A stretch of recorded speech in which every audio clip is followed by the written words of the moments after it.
Hey, what is up guys, I'm KBHD here, and welcome to another video. I'm sure you've already been aware that the smart speaker market has been heating up a lot over the past couple months and year and a half. So we got Google Assistant in the form of Google Home in that smart speaker, and we got Siri Smart Assistant in a HomePod.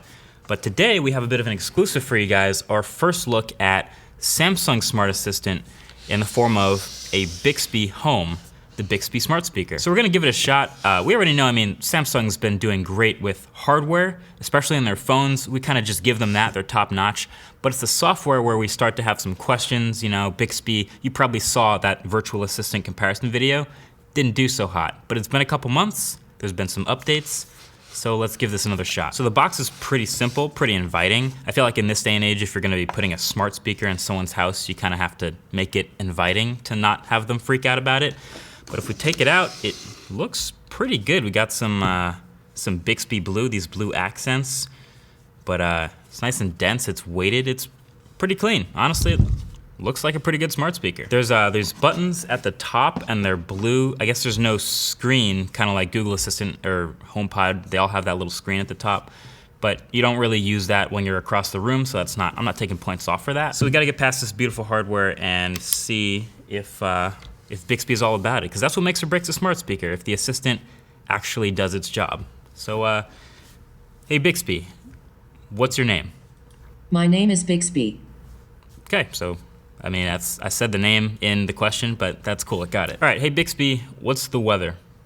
The weather refers to day-to-day temperature and precipitation activity. Okay, technically correct, but I was more looking for like the weather here right now. Hey Bixby, what's the weather in New York City right now? It is currently 50 degrees and cloudy in New York City. Okay, so you just gotta be a little more specific, but it gets it right, so that's the simple default question of the weather. So basically we know there's a long list of things it can probably do, like set a timer, look up information on Google. We kinda want it to be able to do also the more novel things, like answering more random questions. Google uses the knowledge graph, so hey Bixby, how far away is the moon? Like far away. Yeah. I think most would have given an answer in like miles or kilometers or something, but you're not wrong, Bixby. You're not wrong. I don't know. Most of them can tell jokes. So, hey Bixby, tell me a joke. Knock knock. Who's there? Aren't you glad I didn't say banana? Ha ha. You kind of forgot half of that. They don't all have to have good jokes. That's not a big deal that's a missing feature. Okay, so you know how you've asked Siri like what they think of Google and vice versa?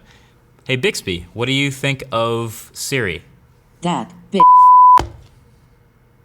Okay. At least, hey, the mute switch is very responsive. I think that's a play button. It's still going? Okay. Maybe something a little less triggering for you, Bixby. Hey Bixby, just do a trick. Okay, pick a number between 1 and 2. Okay. Is your number 1? No, actually.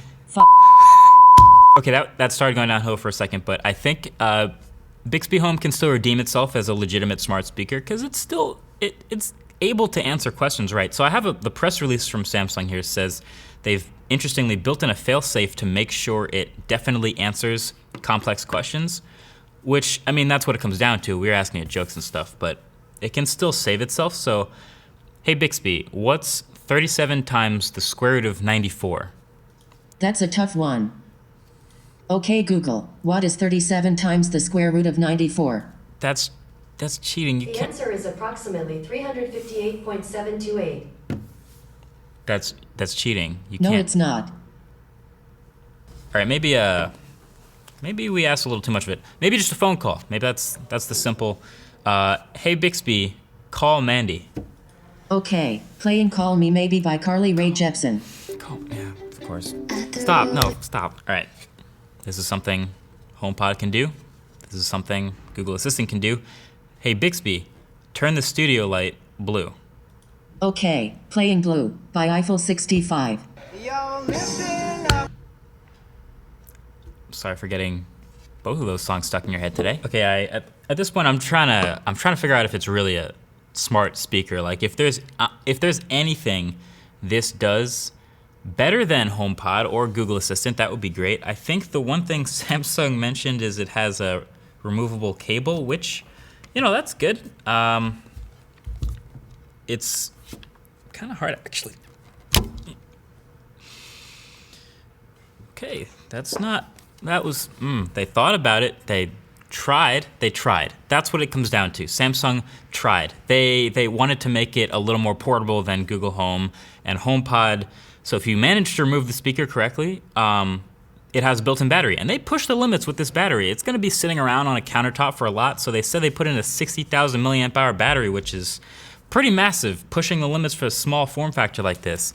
So ideally, it should be able to last up to, gee.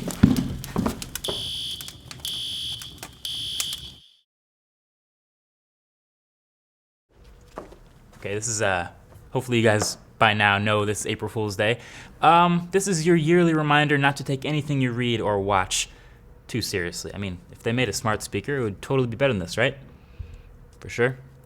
Anyway, catch you guys in the next one. Peace.